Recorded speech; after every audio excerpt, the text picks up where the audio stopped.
റൂമിലെത്തി മിനു ആദ്യം തന്നെ ഫോണെടുത്ത് ബഡായി ബംഗ്ലാവ് എന്ന് സേവ് ചെയ്ത ഒരു നമ്പറിലേക്ക് കോൾ ചെയ്തു. 2-3 റിങ്ങോടെ കോൾ അറ്റൻഡ് ചെയ്ത് മറുപുറത്ത് നിന്ന് ശബ്ദം കേട്ടു. "എന്ത്രീ?" അയാൾ.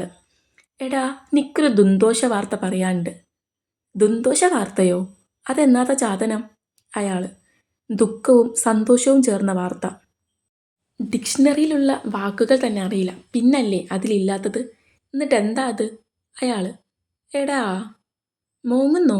കാര്യം പറ പെണ്ണേ." അയാൾ.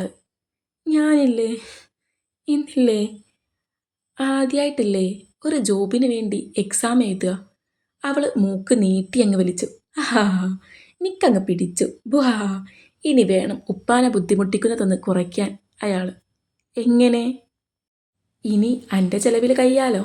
"ഹാ, വെച്ചിട്ട് പോടാ നാറി. ഒരു സമാധാനം കിട്ടൂല വെച്ചാ വിളിച്ചേ. നീ മുടിഞ്ഞു പോകൂടാ." "ഓക്കേ ഡി." കോന്തൻ. ഓള് കോള് ഡിസ്കണക്ട് ചെയ്ത് അവിടെ നിന്ന് 4 ചാട്ടവും ചാടി. പിന്നെ മൂക്കും വലിച്ചിരിക്കാൻ തുടങ്ങി. ദേഷ്യം പ്രകടിപ്പിച്ചതാ, സങ്കടം അതിനേക്കാണ്ട്. പാവം. ബഡായി ബംഗ്ലാവായ അയാൾ ആരാണെന്നോ? മിനുവിന് ഒരാങ്ങള കൂടിയുണ്ട്. ദി സാക്ഷാൽ അസ്മിൻ ഫിറോസ് എന്ന അസു. എല്ലാവർക്കും അവൻ അസു ആണെങ്കിലും മിനുവിനവൻ ബഡായി ബംഗ്ലാവാണ്. അവനാണ് അത് കേട്ടാ കലി കയറും. മൂപ്പരിപ്പോൾ ഡിഗ്രി ഫസ്റ്റ് ഇയർ ബാംഗ്ലൂരിൽ നിന്ന് പഠിക്കുവാണ്. ബാംഗ്ലൂരിൽ പോയി പഠിക്കണമെന്ന ആഗ്രഹം ഉമ്മയും ഉപ്പയും തടഞ്ഞപ്പോഴും അവനെ പറഞ്ഞയക്കണമെന്ന് വാശി പിടിച്ചത് മിനു ആയിരുന്നു. പിന്നെ അവൾ പഠിച്ചതൊക്കെ എന്തൊക്കെയോ ഓർക്കാനും ബുക്കൊക്കെ ഒന്ന് മറിച്ച് നോക്കാനും തുടങ്ങി.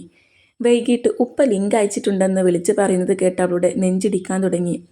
ഫോണിനെ വേദനിപ്പിക്കാതെയാണ് ഉപ്പാൻ്റെ ചാറ്റ് എടുത്ത് ലിങ്ക് ഓപ്പൺ ചെയ്യുന്നതൊക്കെ. അതിൽ കുറേ നിർദ്ദേശങ്ങളാണ് ആദ്യം കാണിച്ചത്. 4 to 6 മണി വരെ മാത്രമേ ലിങ്ക് ഓപ്പൺ ചെയ്യാൻ കഴിയൂ. അത് തീർന്നാൽ ലിങ്ക് ക്ലോസ് ആവും. സ്റ്റാർട്ട് എക്സാം ക്ലിക്ക് ചെയ്താൽ പിന്നെ അവർക്ക് എക്സാം എഴുതാനുള്ള സമയം 40 മിനിറ്റ്സ് ആണ്. അത് തീർന്നാൽ എക്സാം താനെ സബ്മിറ്റ് ആവും എന്ന് തുടങ്ങി കുറേ. അവൾ നല്ല കുട്ടിയായി എക്സാം എഴുതി എണീറ്റതും അവൾക്കൊരു കാര്യം ഉറപ്പായിരുന്നു. അവൾ ഈ എക്സാമൊക്കെ സില്ലിയായി പാസ്സാവും. "ഉമ്മീ, ഉപ്പാ, ഡാഡ്, മോം, മാതാജി, പിതാജി" എന്നതാടി കുരിപ്പേ. ഉമ്മി കലിപ്പായി. "You know, I am brilliant, intelligent and great. So I just passed yesterday's exam with full mark." അവളൊരു ഗമയോടെ പറഞ്ഞു തീർത്തതും ഉമ്മയും ഉപ്പയും കിളി പോയി ഇരിക്കുന്നത് കണ്ടവൾ അവരെ നോക്കി കണ്ണുരുട്ടി. ബ്ലഡി വിലതരാത്ത തന്തയും തള്ളേ. പക്ഷേ അവരിത് നേരത്തെ പ്രതീക്ഷിച്ചതായിരുന്നു. "നാളെ ഇൻ്റർവ്യൂ ഉണ്ട്, ഞാൻ പോകും." അവൾ രണ്ടിനെയും പുച്ഛിച്ചു അകത്തേക്ക് കയറിപ്പോയി. "ഡീ, നീ എങ്ങോട്ടാ കീയും കൊണ്ട്?" ഉമ്മി ഒറ്റപ്പിരികം പൊക്കി നോക്കി പേടിപ്പിക്കുവാണ്. അത് കണ്ടവൾ ഉപ്പാനെ നോക്കി ചുണ്ടു പിളർത്തി. നിഷ്കുവായി നിന്ന് കണ്ണ് തുടരെ തുടരെ അടച്ചും തുറന്നും മൂക്ക് വലിച്ചു. "ഓ, ഓവറാക്കണ്ട, കൊണ്ടോയ്ക്കോ." ഉപ്പനെ നോക്കി ദഹിപ്പിക്കുന്ന ഉമ്മിയെ കാര്യമാക്കാതെ ഉപ്പ അവളെ നോക്കി കണ്ണിറുക്കി. അവളൊരുമ്മയും കൊടുത്തു നേരെ ഉമ്മിയെ നോക്കിയപ്പോൾ ഉമ്മിയൊന്ന് നെടുവീർപ്പിട്ടു പുഞ്ചിരിച്ചു. "പോയിട്ട് വാ, നന്നായി വരും." "അയ്യടാ, ആ അനുഗ്രഹം എനിക്ക് വേണ്ട. പിന്നെ രണ്ടും നന്നായി അടി കൂടിക്കൊണ്ടുട്ടോ. മിസ് ചെയ്യണ്ട, വൈകുന്നേരം ഞാനെത്തും." അതും പറഞ്ഞ് അവൾ ബുള്ളറ്റിലേക്ക് കയറി സ്റ്റാർട്ട് ചെയ്തു. കുരുത്തക്കേടൊന്നും ഒപ്പിക്കരുത്. നല്ല കുട്ടിയായി ധൈര്യമായിട്ട് ഇൻ്റർവ്യൂ അറ്റൻഡ് ചെയ്യണം. തളരരുത്. ജോലി കുറേ ഉണ്ടാവും. ഭക്ഷണം കഴിക്കാതെ ഇരിക്കേണ്ടി വരും. തലവേദനിക്കും. അവരൊത്തിരി പ്രഷർ തരും. നീ ഒരു കാര്യം മാത്രം ഓർക്കണം, ഒന്നും ആരുടെയും ഔദാര്യമല്ല. നിന്റെ പ്രയത്നമാണ്.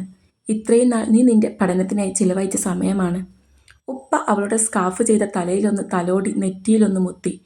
അവൾ പതിവ് പോലെ ഇളിച്ചു കാണിച്ചു. "നോക്കിപ്പോ." ബുള്ളറ്റ് കൊണ്ട് റോഡിലേക്ക് കയറിയ അവളെ നോക്കി ഉമ്മി വിളിച്ചു കൂവി. അസുവിൻ്റെ ബുള്ളറ്റാണ്.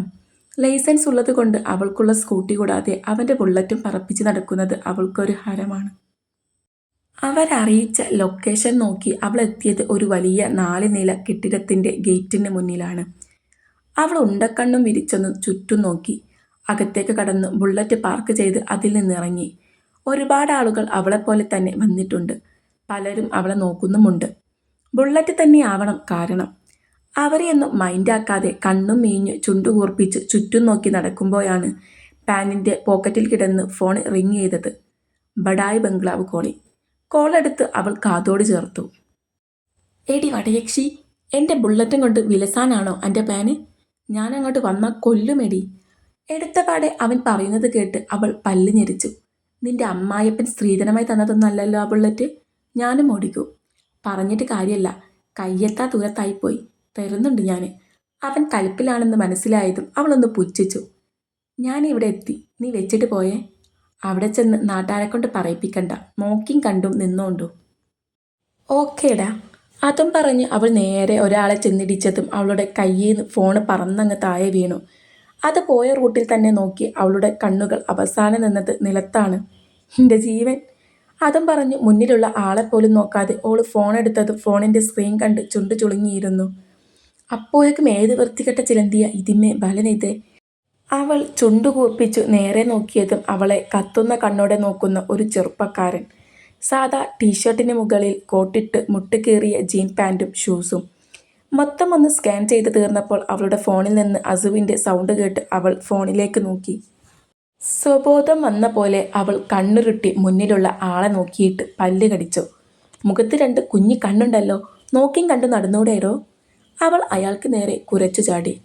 അയാളപ്പോഴും അതേ കത്തുന്ന നോട്ടം നോക്കി അവളെ ദഹിപ്പിക്കുവാണ്. എന്താടോ, ഇയാളുടെ അണ്ണാക്കിൽ കപ്പ പുഴുങ്ങി വെച്ചേക്കുവാണോ? താനെന്താ ലേഡീസിനെ കണ്ടിട്ടില്ലേ? അവൻ അവൾ പറഞ്ഞത് കേട്ട ഭാവം നടിക്കാതെ അവളെ തുറിച്ചു നോക്കുന്നത് കണ്ട് അവൾക്ക് പിന്നെ പെരുത്ത് കയറി വരാൻ തുടങ്ങി. എന്നിട്ടും അവൻ്റെ നോട്ടത്തിൻ്റെ തീക്ഷ്ണത കൂടിയെന്നല്ലാതെ അവൻ കമാന്നൊരക്ഷരം മിണ്ടുന്നില്ല. എടേടോ, വാ തുറന്ന് മിണ്ടടോ. അവൾ അരിശം മൂത്തവൻ്റെ കോളറിൽ കുത്തിപ്പിടിച്ചു. അവൻ്റെ മുഖം തക്കാളി പോലെ ചുവന്നു. ഒരൊറ്റ ഉന്തിനവൾ നടുവും കുത്തി നിലത്ത് വീണു. ഒന്ന് ഞെട്ടിയവൾ അവനെ നോക്കി.